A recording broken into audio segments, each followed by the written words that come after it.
সাকিব আল হাসান এমন একজন মানুষ কোনো ধরনের সমালোচনা সহ্য করতে পারেন না।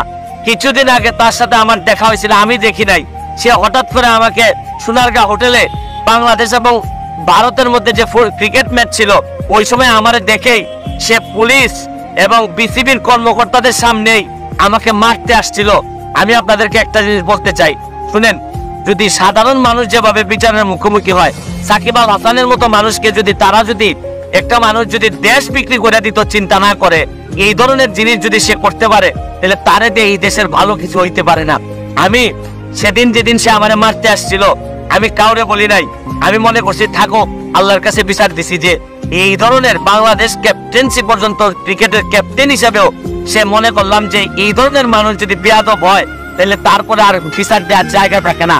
আমি দাবি জানাবো সরকারকে, তাকে ঠিক করেন, তাকে মানুষ বানান, আর না চাইলে সেই ধরনের কাজ